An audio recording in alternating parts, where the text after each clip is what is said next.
Bueno, hola a todos. En este teórico de fisiología de la sangre vamos a abordar algunos temas que conforman este gran tema que es fisiología de la sangre.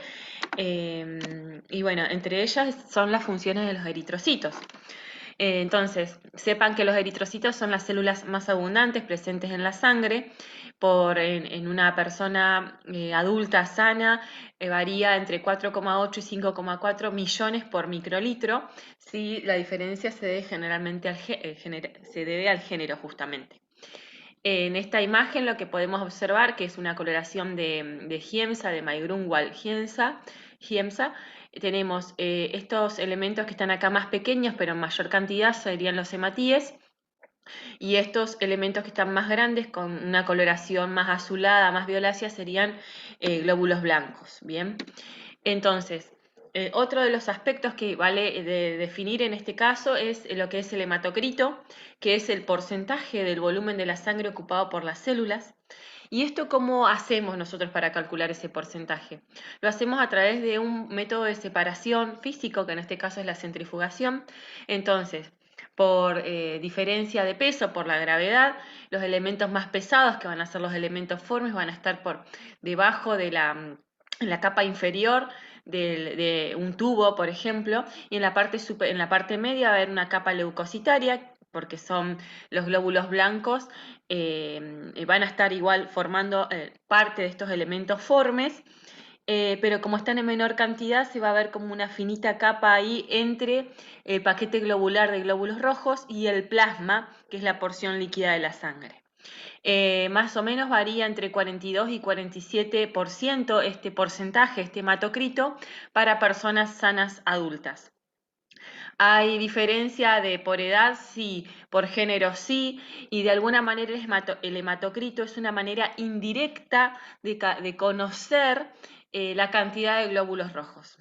¿Sí? A través del hematocrito y la concentración de hemoglobina, que es una proteína presente dentro de los hematíes, se calculan o se sacan unos índices que son los índices hematimétricos, que no solamente nos están hablando de la cantidad, sino de la calidad de estos glóbulos rojos. ¿Sí? Ese es un dato que nosotros la vamos a presentar brevemente, que probablemente lo tengan en los trabajos prácticos como un anexo, pero que lo van a profundizar en la materia que se llama de años superiores hematología y hemostasia.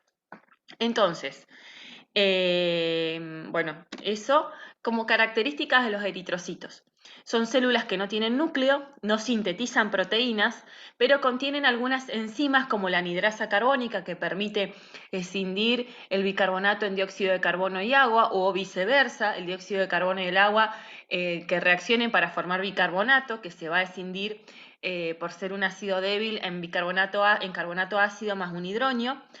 Y también contiene otras enzimas como que pertenecen o forman parte de la glucólisis anaerobia.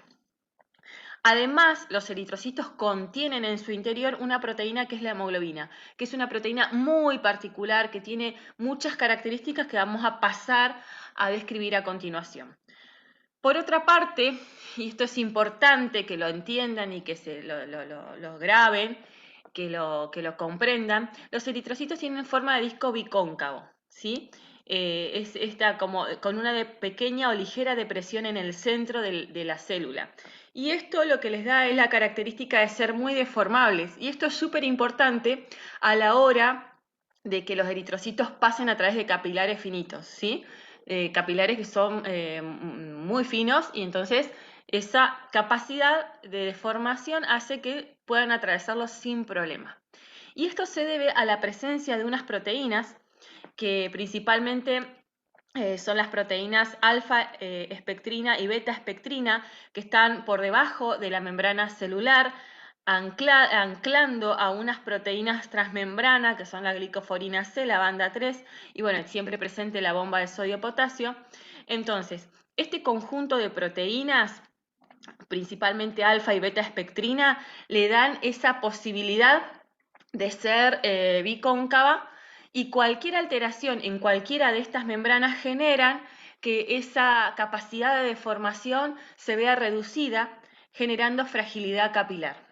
¿Cómo se traduce esto? En que si las hematíes van a pasar por capilares muy pequeños, cuando hay alguna anomalía en estas proteínas presentes en la membrana del eritrocito, va a generar que ese hematíe, esa célula se rompa y se libere su contenido a líquido extracelular. Además, fíjense que la proteína glicoforina C tiene residuos que son de hidratos de carbono que están cargados negativamente. Y esto es súper importante porque lo que permite esas cargas negativas es que los hematíes traten de se repelen entre sí, evitando la agregación de los glóbulos rojos. Hay alteraciones o manifestaciones clínicas, enfermedades, que por alguna razón hay un desequilibrio en esta carga de proteínas de este potencial Z, que puede ser debido a las células en sí mismas, a los hematíes, o también a la hiperproducción de otras proteínas presentes en el plasma que generan, en definitiva, que esa carga negativa se vea reducida, entonces se favorece la agregación de los hematíes. Esto se puede medir a través de una determinación de laboratorio que se llama velocidad de sedimentación globular. Entonces, esta velocidad de sedimentación globular va a estar aumentada cuando cuando están presentes proteínas que se sintetizan cuando hay alguna infección, por ejemplo, que se denominan en conjunto reactantes de fase aguda, o cuando hay hiperproducción de otras proteínas. Eso en el caso, si la alteración es a nivel plasmático, pero puede que haya alguna alteración a nivel celular eritrocitario que también genere el déficit de este potencial Z. Entonces, la espectrina, como bien les decía, mantiene la forma bicóncava del eritrocito y cualquier alteración, anomalía en esas proteínas generan enfermedades congénitas, por ejemplo. O sea, cualquier anomalía en la espectrina puede generar la fragilidad de los eritrocitos, la fragilidad celular en este caso.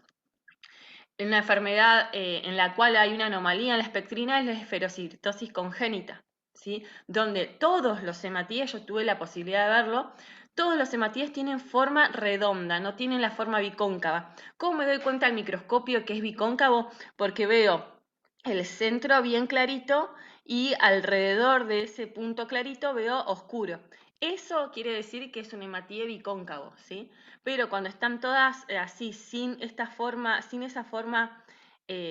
esa depresión central, se observan al microscopio así, chato, siempre uniforme con el mismo color. Y la forma es redonda, ¿sí? Yo tuve la oportunidad de ver tanto esferocitosis como eliptocitosis, que es otra anomalía congénita donde hay una alteración en las proteínas que se fijan a la membrana. Esto es lo que yo les decía recién del potencial Z, ¿no? El potencial Z entonces son las cargas negativas que están alrededor del hematíe, que evitan que estos hematíes se aglomeren y se unan, se aglomeren entre sí, ¿sí? Y cualquier alteración, tanto en las células como en el plasma que rodea a estas células, genera una disminución de este potencial Z, favoreciendo la agregación de estas células y aumentando la velocidad de sedimentación globular o eritrosedimentación.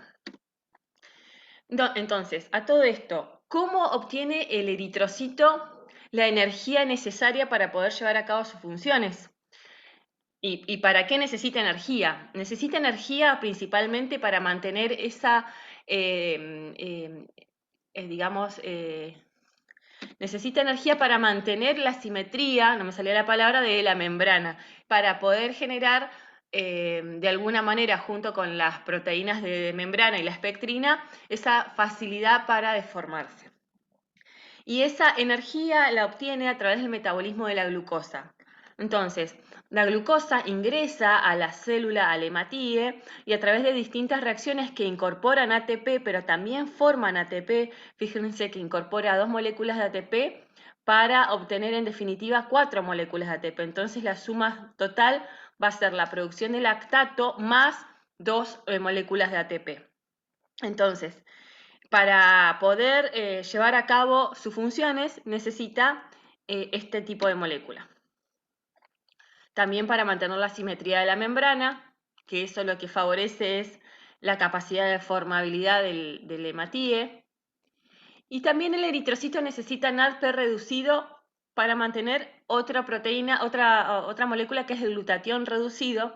Y esto es súper importante para lo que se viene a continuación. Así que esto presten atención. Necesita NADP reducido y glutatión reducido. ¿Por qué?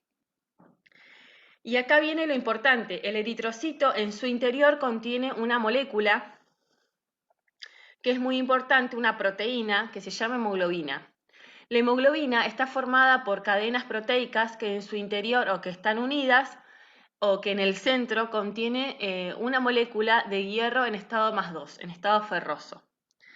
Entonces, y es importante porque el estado ferroso es el que posee la capacidad de transportar oxígeno. ¿Sí? Entonces esa hemoglobina va a transportar oxígeno, pero siempre y cuando el hierro esté en estado ferroso.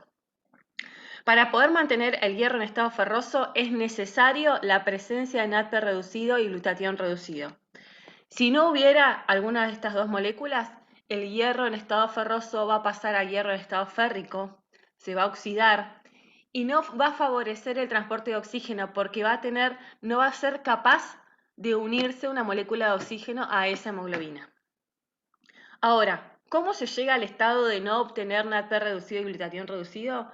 Puede ser por varias causas. Una de esas causas es a través de la intoxicación con algunos metales, ¿sí? Y bueno, sigo. Entonces, la hemoglobina se encarga del transporte de oxígeno en la sangre. ¿Y por qué es importante que se encargue del transporte de oxígeno en la sangre? Porque el oxígeno disuelto es poco soluble el oxígeno en el plasma. Entonces el plasma no transporta disuelto, no transporta mucho oxígeno disuelto, ¿sí? Entonces necesita aumentar esa capacidad de transporte y lo hace a través de la hemoglobina. Entonces, a una presión de 100 milímetros de mercurio, si yo tengo 100 mililitros de plasma, va a ser capaz de transportar solo 0,4 mililitros de oxígeno, muy poquito.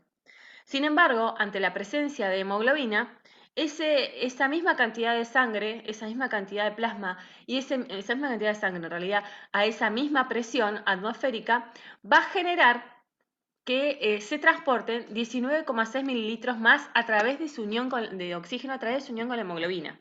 ¿Sí? En total va a transportar con hemoglobina 19,6 más 0,4, 20 mililitros de oxígeno versus 0,4 que tenía solo si no tuviera hemoglobina. Hay diferencias, por eso la hemoglobina existe. Entonces, la hemoglobina es un parámetro que se puede medir en el laboratorio y los valores de referencia van a variar igual en función de la edad y el género, pero varían entre 14 y 16 gramos por decilitro si es varón o mujer, ¿sí?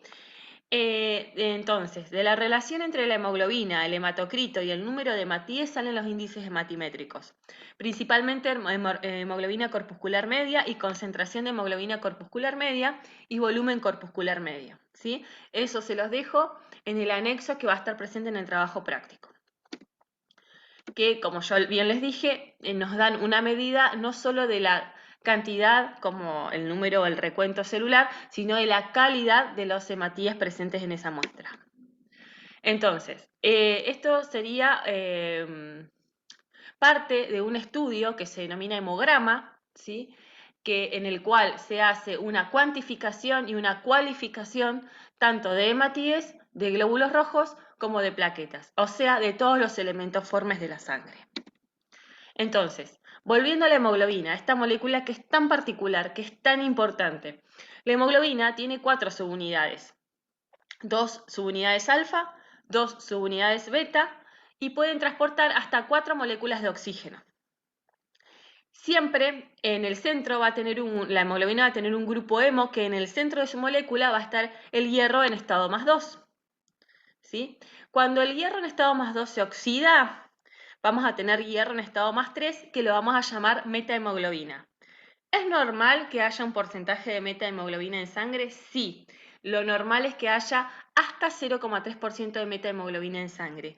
¿Puede aumentar? Sí, por factores externos, por ejemplo, una intoxicación con algún un veneno, por ejemplo.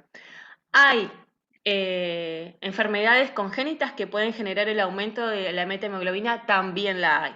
Bien, ¿Cómo se van a dar cuenta clínicamente? Por la cianosis, es decir, por ese color azulado de la piel cuando evidencia la falta de oxígeno, ¿sí? Y justamente la consecuencia de tener una metahemoglobina muy alta en circulación es la falta de oxígeno. ¿Por qué? Porque no tiene la capacidad de transportar oxígeno a los distintos tejidos, justamente porque el hierro está en estado +3.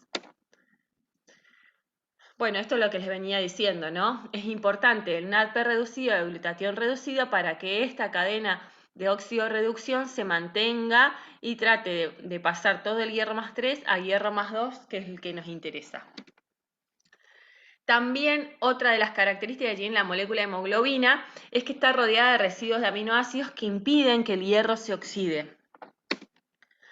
Y acá vamos a hablar de un fenómeno que se genera a partir de la unión de la hemoglobina con el oxígeno. Si uno tuviera en un gráfico la saturación de la hemoglobina versus la presión parcial de oxígeno, vemos que la primer molécula de oxígeno que se une a la hemoglobina genera un cambio conformacional en esta molécula de hemoglobina que lo que va a hacer en definitiva es favorecer la incorporación de una segunda, de una tercera y de una cuarta molécula de oxígeno. Este fenómeno se llama cooperativismo. Acá, fíjense que la unión con el oxígeno genera o produce un cambio de conformación, ¿sí? Acá está el grafiquito, en azul sería cómo está inicialmente con una molécula, cómo cambia la conformación y para favorecer el ingreso de una segunda molécula de oxígeno. Entonces, ¿qué otra característica tiene la hemoglobina que la hace tan importante y tan interesante? Que la hemoglobina va a cambiar su afinidad por el oxígeno en función de la presión parcial de oxígeno a la que esté sometida. Esto es, a grandes presiones de oxígeno, como las que están presentes a nivel alveolar, la hemoglobina se une fuertemente al oxígeno, ¿sí? Fuertemente. Y a medida que va transitando por los distintos órganos y sistemas de nuestro organismo, valga la redundancia, la presión de oxígeno va a ir bajando, va a ir disminuyendo porque se va a ir utilizando por los tejidos para su respiración celular. Entonces, en definitiva, la presión de oxígeno va a ir disminuyendo y la hemoglobina va a tender a liberar la molécula de oxígeno a bajas presiones. Entonces, a altas presiones de oxígeno, la hemoglobina se fija fuertemente al oxígeno. Y a bajas presiones de oxígeno, la afinidad de la hemoglobina por el oxígeno es baja, entonces tiende a liberarla, ¿sí? Y esto es súper importante. ¿Por qué? Porque a bajas presiones de oxígeno es cuando más oxígeno necesitamos. Entonces, si la hemoglobina libera rápidamente la molécula de oxígeno, favorece la acción de los tejidos y de las células para cumplir su función. Ahora bien, puede ocurrir que la hemoglobina se una fuertemente al oxígeno y no se libere ni a altas no se libere a bajas presiones. Sí, hay enfermedades, anomalías congénitas en las cuales la hemoglobina tiene alteraciones conformacionales que no permiten que a bajas presiones la hemoglobina suelte, digamos, al oxígeno. Entonces, ¿qué es lo que genera? Daño celular, porque el organismo, las células, no pueden obtener el oxígeno que necesitan para hacer la respiración celular. ¿Sí? Entonces, ¿la hemoglobina es la única molécula capaz de contener oxígeno? No. Hay otra molécula que es la mioglobina. La mioglobina es parecida a la hemoglobina, pero no tanto.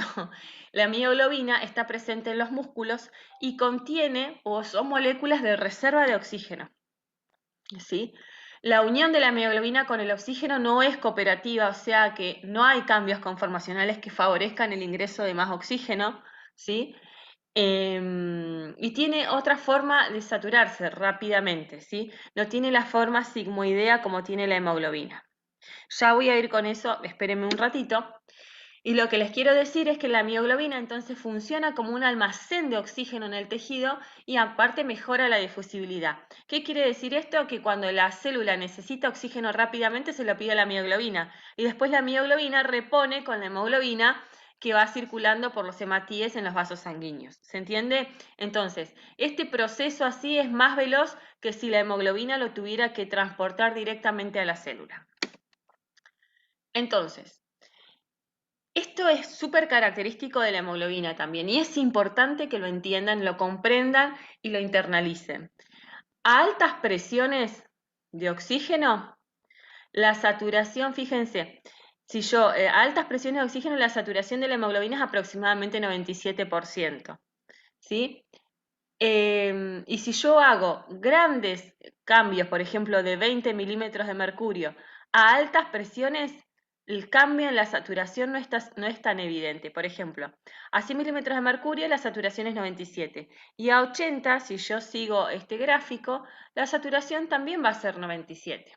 Entonces, a altas presiones, la hemoglobina sigue saturada. No hay grandes cambios en la saturación de la hemoglobina.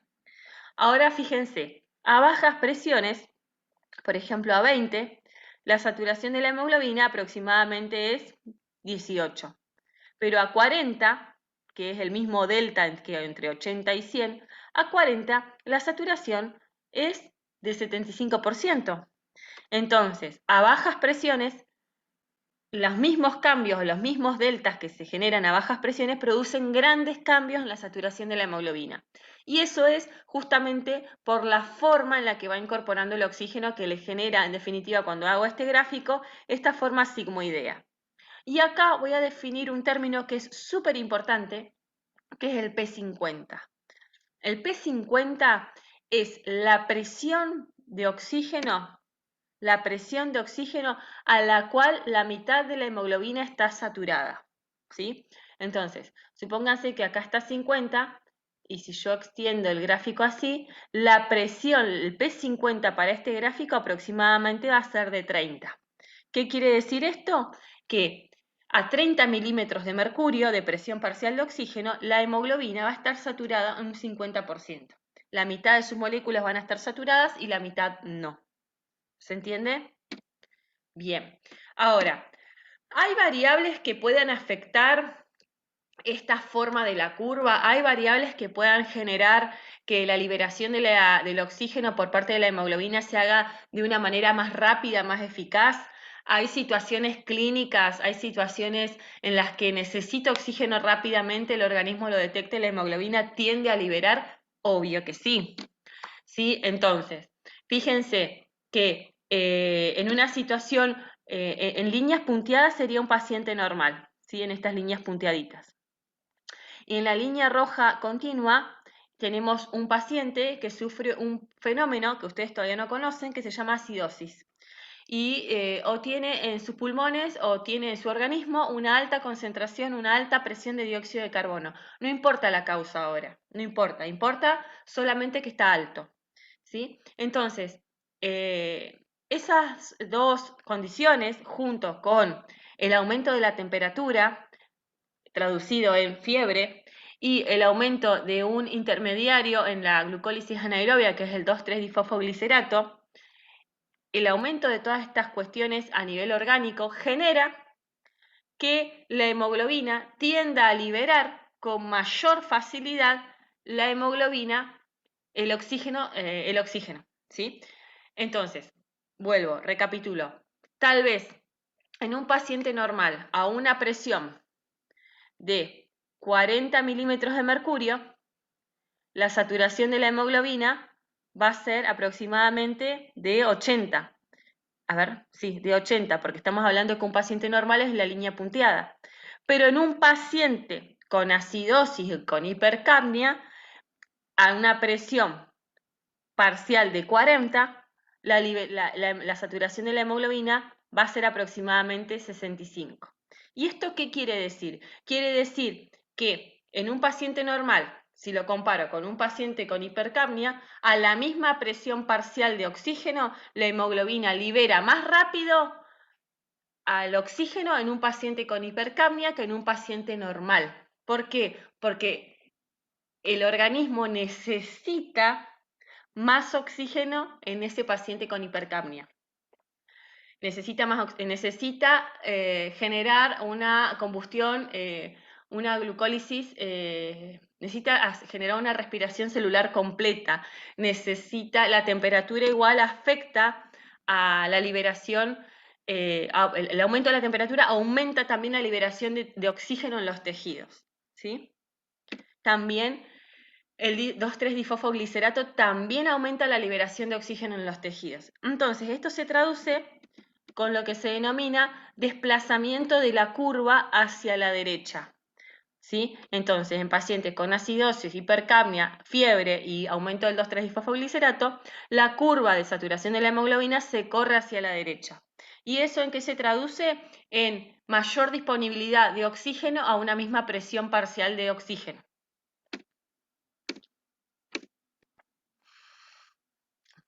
Bien. Entonces, la presencia de 2,3-difosfoglicerato lo que genera es unirse a la hemoglobina desoxigenada, o sea, sin moléculas de oxígeno, y evita, se produce a través de una vía lateral de la glucólisis, ¿sí? Fíjense acá, de glucosa piruvato, este es la glucólisis anaerobia presente en el hematíe. Cuando hay alguna alteración, alguna falta de ADP, por ejemplo, o lo que sea, o de NAT reducido, lo que se genera es una vía lateral de la glucólisis aumentando la concentración de esta sustancia, y cuando aumenta mucho en circulación, genera este desplazamiento de la curva. ¿Sí? Entonces, para que haya cooperatividad de la hemoglobina, cuando la molécula de hemoglobina está sin oxígeno, se une el 2,3-difosfoglicerato. Y esa unión del 2,3-difosfoglicerato le da la característica, o es necesario, para generar ese efecto de cooperatividad o cooperativismo que tiene la molécula de hemoglobina. Entonces, si ustedes observan acá, si no hubiera 2,3-difosfoglicerato, la hemoglobina tendría el comportamiento que tiene la mioglobina. Pero la presencia de esta sustancia, de este intermediario, hace que cambie la conformación de la curva. Ahora bien, la pregunta es, ¿la sangre que corre por un adulto es la misma que corre por un feto? No, ¿sí? La hemoglobina adulta tiene ciertas características, está formada por 2 subunidades alfa y 2 subunidades beta, mientras que la hemoglobina fetal está formada por 2 subunidades alfa y 2 subunidades gamma. Bien, gamma o delta, no me acuerdo cómo es esa letra. Entonces, esa hemoglobina fetal presente en el feto justamente genera que tenga características distintas de la hemoglobina adulta. Entonces, la hemoglobina fetal tiene menos afinidad por el 2,3-difosfoglicerato, entonces tiene más afinidad por el oxígeno, ¿sí? Entonces retiene más oxígeno, y esto es importante para poder oxigenar justamente el feto, que se oxigena a través de la sangre materna, ¿sí?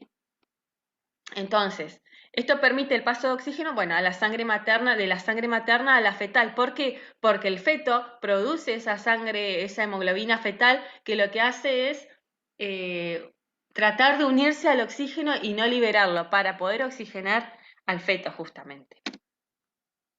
Entonces, fíjense cómo es la diferencia de saturación de la hemoglobina fetal y de la materna. Ahora la pregunta es, ¿por qué tiene que ir la hemoglobina, que es una proteína tan importante, que, con tantas características y tan diversa, tan importante para nosotros, tiene que ir contenida dentro de los eritrocitos? ¿Por qué? Porque si la hemoglobina sale de los eritrocitos o está por fuera de los eritrocitos, tiene la capacidad de ser nefrotóxica, produce toxicidad renal. Entonces, genera destrucción de las nefronas. Bien, entonces piensen y vayan relacionando cuando hay hemólisis masiva, cuando hay enfermedades de hemólisis, cuando hay enfermedades de ruptura de los hematíes, cuál es el impacto a nivel renal y por qué. Piensen en el síndrome urémico hemolítico, piensen qué es, si no lo saben, búsquenlo. Piensen en las anemias autoinmunes, qué es lo que genera. Piensen en las hepatitis prehepáticas, qué es lo que puede generar el impacto a nivel renal, ¿sí? Y ahí un poco que ya empezamos a relacionar con otras cosas, ¿no? Con otros órganos, con otros sistemas. Entonces, obviamente, hay enfermedades relacionadas con eh, digamos, formación o con las estructuras de la hemoglobina y se pueden dividir en dos: hemoglobinopatías estructurales, donde hay una hemoglobina que es anormal. Entre ellos tenemos la anemia falciforme, que en realidad dicen los estudiosos que es un producto de una evolución o de una adaptación de la gente de África ante la presencia de paludismo, búsquenlo, ¿sí? Después tenemos hemoglobinas de alta afinidad, por ejemplo la hemoglobina Yakima, que no libera el oxígeno, pero ni que no hubiera nada, ni en casos de hipoxia, no libera el oxígeno, se une fuertemente y no lo libera, ¿sí? Ni a altas ni a bajas concentraciones de oxígeno. Por otra parte, tenemos hemoglobinas de baja afinidad, por ejemplo, la hemoglobina Kansas, que libera el oxígeno, no importa la presión que tenga, lo libera, ¿sí? Entonces piensen en dónde podría estar el problema ahí, o búsquenlo y me cuentan. Después tenemos la metahemoglobinemia congénita, en la cual el hierro no puede reducirse a hierro 2+, el hierro está siempre en forma de hierro +3, y piensen si esto se puede corregir de alguna manera con alguna medicación exógena. Y después tenemos hemoglobinopatías de tipo talasemias, que es una alteración en la síntesis de las cadenas. Tenemos alfa-talasemias y beta-talasemias. No voy a entrar en en estos temas, simplemente se los presento, porque esto lo van a estudiar en hematología y hemostasia, ¿sí? Entonces, otra de las funciones de los eritrocitos, entonces, aparte del transporte de oxígeno, que ya lo vimos y lo revimos, también participan en el transporte de dióxido de carbono. Y lo hacen de varias formas. El dióxido de carbono tiende a ser más soluble que el oxígeno en el plasma. Entonces, el dióxido de carbono se puede transportar de 3 formas: disuelto en el plasma, y si no, ingresa al hematíe, ¿sí?, por difusión simple, y a través de la enzima anidrasa carbónica se va a transformar en ácido carbónico, que se escinde rápidamente a bicarbonato, y esa es una manera de transportarlo por sangre. Otra de las formas es unirse a la hemoglobina formando un compuesto o un complejo que se llama carbaminohemoglobina. Y por otra parte, también la hemoglobina tiene la capacidad de unirse al hidronio, generando un efecto de amortiguación del pH, ¿sí? Pero eso lo vamos a ver más adelante. Ustedes quédense con que el dióxido de carbono se transporta en plasma a través de la forma de bicarbonato y a través de la forma de carbaminohemoglobina.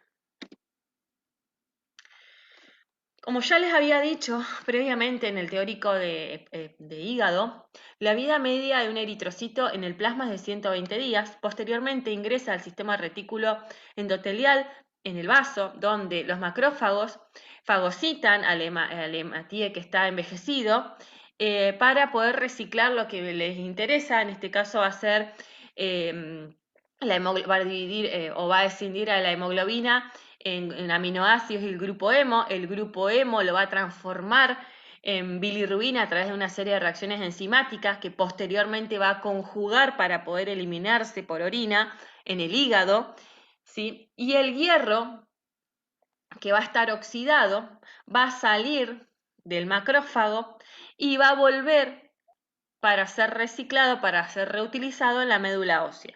Entonces, del macrófago a la médula ósea tiene un camino, y el camino es unirse. ¿Y a qué se va a unir? Alguna proteína que lo transporte. La proteína es la transferrina, que lo va a llevar a la médula ósea. Entonces, el grupo hemo se va a metabolizar como bilirrubina. La bilirrubina que va a salir del vaso va a ser una bilirrubina no conjugada, o sea, insoluble en plasma. Entonces, para poder transportarse hacia el hígado, ¿qué va a utilizar? Va a utilizar una proteína que lo pueda transportar por un medio hidrofílico hasta el hepatocito, donde en el hepatocito va a ingresar también por un sistema de enzimas, y dentro del hepatocito va a sufrir va a sufrir conjugación para formar bilirrubina conjugada, poder almacenarse en la bilis y posteriormente ser eliminada a través de las heces y principalmente a través de la orina, ¿sí? colores característicos de tanto de las heces como de la orina le da la presencia de bilirrubina. Entonces, en una hemólisis aumenta la bilirrubina en sangre y no aumenta tanto en orina. Si esto tampoco es tan tácito, esto yo lo veo, no es tan así, pero como para el estudio está bueno que lo tengan. La bilirrubina aumenta en la orina en la obstrucción biliar, sí, eso es verdad, cuando la orina está muy amarilla, probablemente, y también, ¿por qué va a estar aumentada en una obstrucción biliar? Porque la bilirrubina ya va a estar conjugada, entonces la bilirrubina conjugada sí se va a eliminar por orina y le va a dar un color más oscuro a la orina. Bien. Bueno, vamos a pasar ahora a los otros elementos formes de la sangre, los segundos elementos formes, ¿sí? Que son los leucocitos.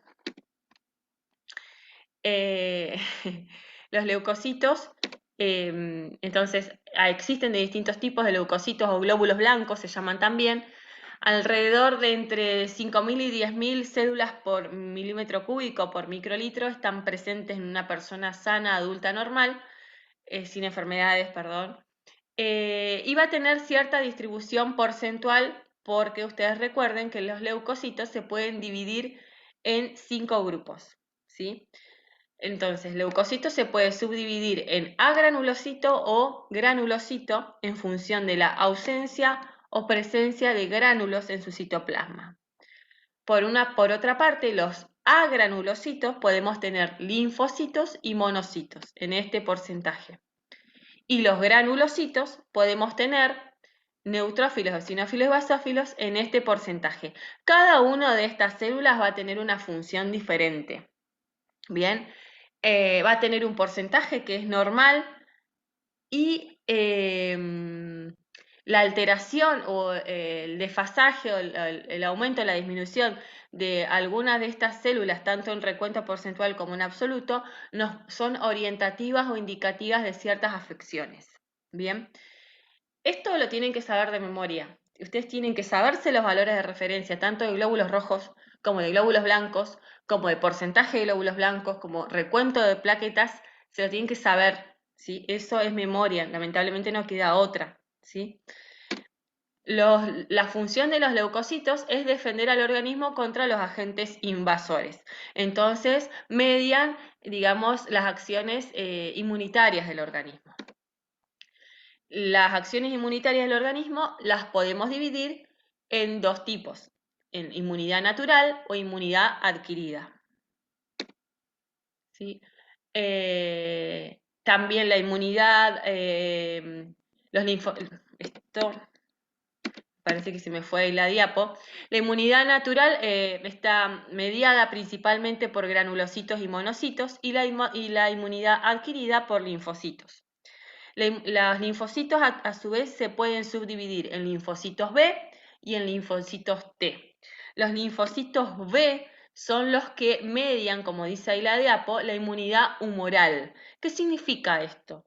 Significa que van a producir proteínas que se denominan anticuerpos que van a reconocer a agentes que ingresen extraños para poder eliminarlos. Esta es una inmunidad adquirida, ¿por qué? Porque para que las células, los linfocitos B, puedan reconocer, o puedan producir estos anticuerpos, estas proteínas, tiene que haber una una primoinfección, tiene que haber un reconocimiento que tuvo que ocurrir antes. Entonces, este tipo de inmunidad no se da sino en una segunda instancia, porque en la primera instancia el organismo reconoció y generó la inmunidad para que ante un reingreso estos anticuerpos puedan actuar más efectivamente. Entonces yo le pregunto si ustedes saben de alguna forma de adquirir inmunidad humoral, ¿sí? Esto lo vamos a charlar en el teórico igual. Por otra parte, los linfocitos T, yo les dije que dentro de los linfocitos teníamos los linfocitos B y los linfocitos T. Los linfocitos T median la inmunidad celular. ¿Y qué es esto? Los linfocitos T de alguna manera reconocen a los agentes extraños y colaboran para la destrucción de un agente extraño, y también colaboran con los linfocitos B para que estos se estimulen más rápidamente para la formación de anticuerpos. Los linfocitos B y los linfocitos T yo no los puedo distinguir en el microscopio óptico, ¿sí? Yo puedo decir que hay un linfocito, hay un monocito, hay un eosinófilo, lo que sea, pero no puedo reconocer entre el linfocito B y el linfocito T. Eso es súper importante. A su vez, los linfocitos T pueden subdividirse en varios tipos, el CD4, el CD8 y el CD25, cada uno con distintas funciones. Con respecto a los neutrófilos, otro tipo de células. Fíjense que acá están las características más importantes, son los más abundantes, tienen núcleo multilobulado, tienen poca capacidad de sintetizar proteínas, tienen gránulos que toman los colorantes básicos, lo que genera que ante la tinción de Magrun-Walchiemsa tome una coloración azul. Tienen una vida corta en circulación y están principalmente defendiendo al organismo contra las bacterias que puedan ingresar. Entonces, cuando hay una infección bacteriana, el neutrófilo está muy aumentado. Entonces, ¿cómo, digamos, actúa toda esta cuestión, ¿no? Fíjense que acá tenemos un vaso sanguíneo, ¿sí? Estas celulitas rosadas son las células endoteliales, y acá tenemos tejido. Por alguna razón entró bacterias a ese tejido, puede ser no sé, un pinchazo, lo que sea, no importa. Entonces las células protectoras, que en este caso pueden ser las células dendríticas o los macrófagos, están ahí en los macrófagos, bien digo, están ahí presentes en esa zona, en el tejido, porque son como los vigilantes de alguna manera, y están reconociendo que hay, digamos, sustancias ajenas. Entonces comienzan a liberar una serie de proteínas que se llaman citoquinas, que son reconocidas de alguna manera por el endotelio. Entonces el endotelio, ante la presencia de esas citoquinas, produce sobre la superficie de la luz del vaso sanguíneo unas proteínas que son las selectinas. Entonces, cuando la sangre recorre este espacio en el cual se sintetizaron las selectinas, están presentes los neutrófilos. Y los neutrófilos tienen un ligando de selectinas, que es otra proteína que actúa como acción de llave cerradura. Entonces, fíjense que ante eso, la velocidad en la cual el neutrófilo atraviesa este espacio de acá a acá va a ser menor, porque está como pegándose de alguna manera a esas células que expresan esas selectinas, ¿sí? Ese fenómeno se llama kiss and roll a veces. Kiss and roll, sí. Entonces, eh, en algún momento se expresan otras proteínas, que son las BCAM y las ICAM, ¿sí? Entonces, son moléculas de adhesión que presenta el endotelio, se detiene el rodamiento del neutrófilo y comienza una segunda etapa, que es la adhesión al endotelio y la translocación a través de un proceso denominado diapédesis.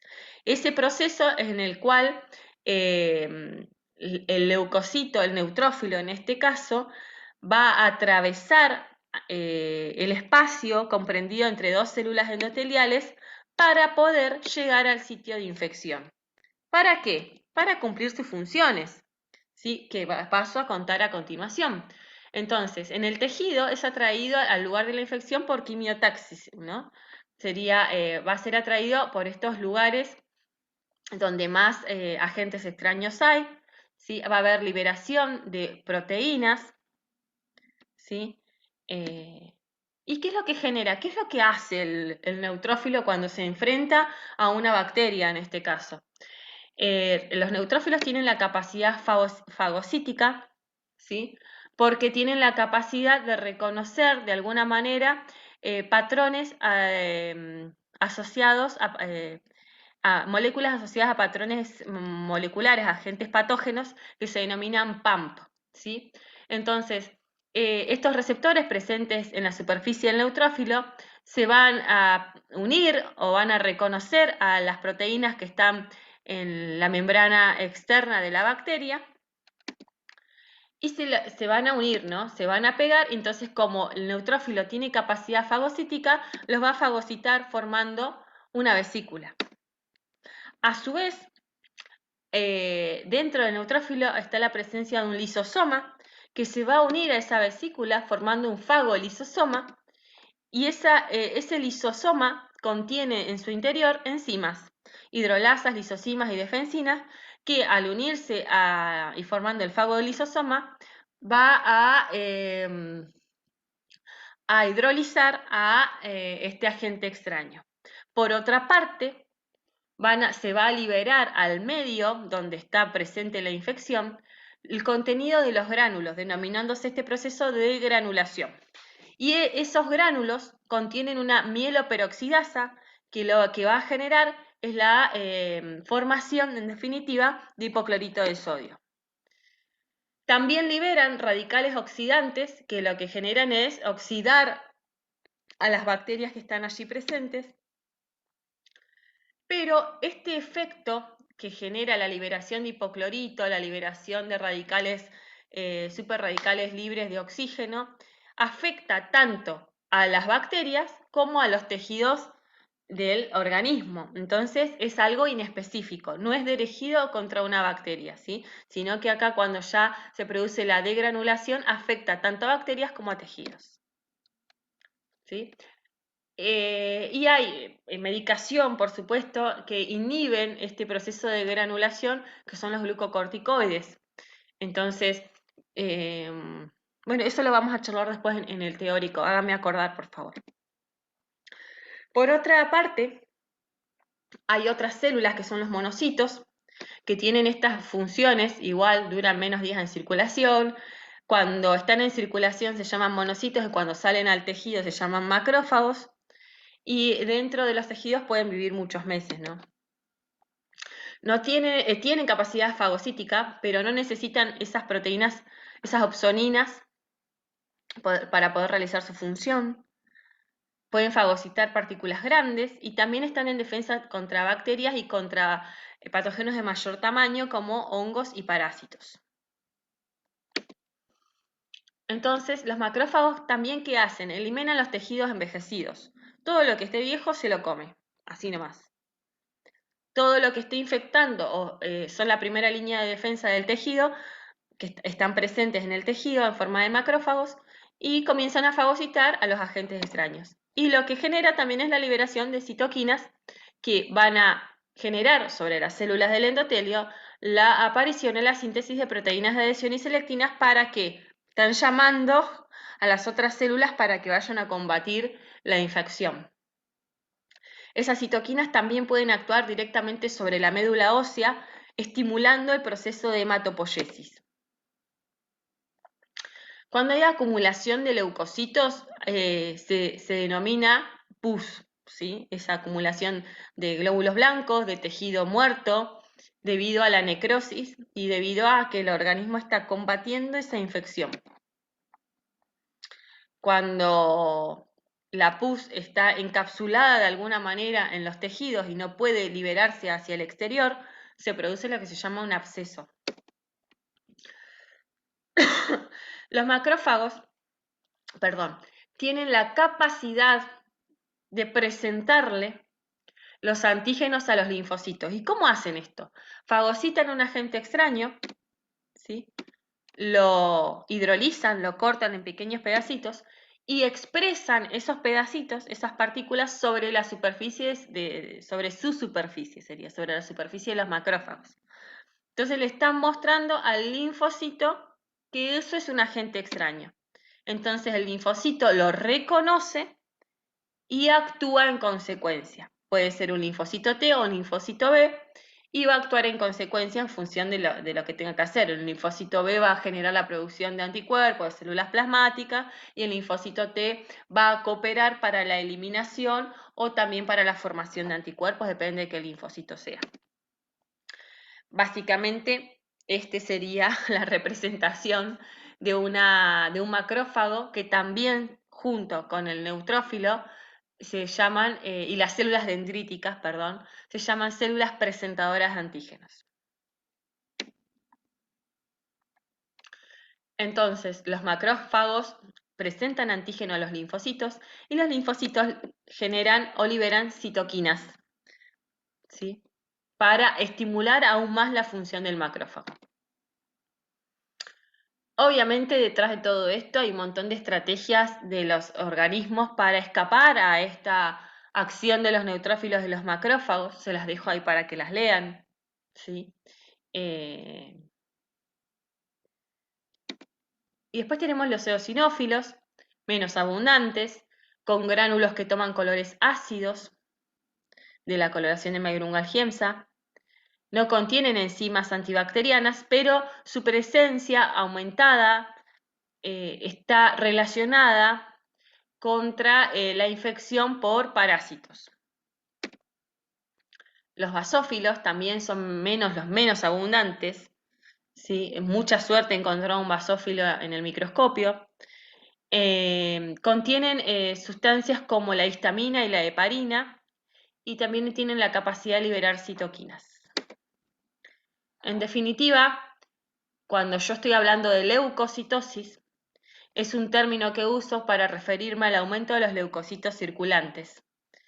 Y cuando yo digo neutrofilia, es a expensas de los neutrófilos y están relacionadas con infecciones bacterianas, eosinofilia, también basofilia, monocitosis y linfocitosis. Cada una puede tener cierta relación con algún fenómeno patógeno.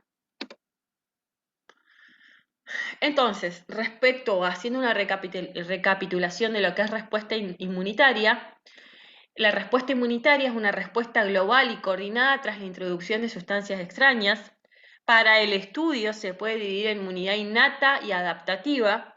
La inmunidad innata también se llama natural, no adaptativa, inespecífica, y se basa principalmente en el reconocimiento de proteínas asociadas a patrones moleculares, que son proteínas de agentes extraños o que el cuerpo reconoce como extraño, a través de receptores presentes en estas células que conforman la inmunidad innata y que tiene como de importante, ¿qué característica tienen en común todas las células de la inmunidad innata? Que producen citoquinas, quimiosinas y sustancias microbicidas, ¿sí? Y son como los mensajeros del organismo, porque ante el reconocimiento de algún agente extraño y la producción de citoquinas, están generando la señal para que a través de distintas estrategias lleguen más células que favorecen la respuesta inmunitaria hacia ese sitio de acción. Por otra parte, tenemos la inmunidad adaptativa, también llamada adquirida o específica, en donde hay un reconocimiento específico de una sustancia extraña y que el organismo ya reconoció en alguna primera vez y que ahora se vuelve a reintroducir y el organismo como que está preparado específicamente para esa sustancia. Bueno, fíjense que una célula de la inmunidad innata no es es de lo más importante que hay en el organismo. Miren la cantidad de distintos receptores que tienen, la capacidad de producir todas estas sustancias químicas y todas las funciones esas que nombré previamente, ¿no? Otra de las características que esto es muy importante que entiendan, que sepan y que internalicen, es que la inmunidad adaptativa es un mecanismo que se da durante las primeras horas del ingreso de una sustancia extraña. Entre la hora 0 y la hora 12 actúa principalmente inmunidad innata. Y después de las 12 horas hasta todo pasado los 7 días, comienza a actuar la inmunidad adaptativa a través de diferentes estrategias, que no es la idea de esta materia darla, sino que la van a ver en inmunología. Pero ustedes tienen que saber qué es un linfocito B, qué es un linfocito T, porque aparte ya lo vieron en otras materias. En definitiva, la inmunidad innata está presente o interactuando para luchar de alguna manera contra bacterias, virus y parásitos. Los parásitos van a estar dados más por este tipo de células. las bacterias van a estar presentes, hay células que combaten mayoritariamente a las bacterias, que son los macrófagos y los neutrófilos. También las proteínas de fase aguda, que son proteínas que se sintetizan ante el ingreso de sustancias extrañas, van a combatir a las bacterias, y los virus principalmente van a ser mediados a través de las células dendríticas plasmocitoides y las células natural killer.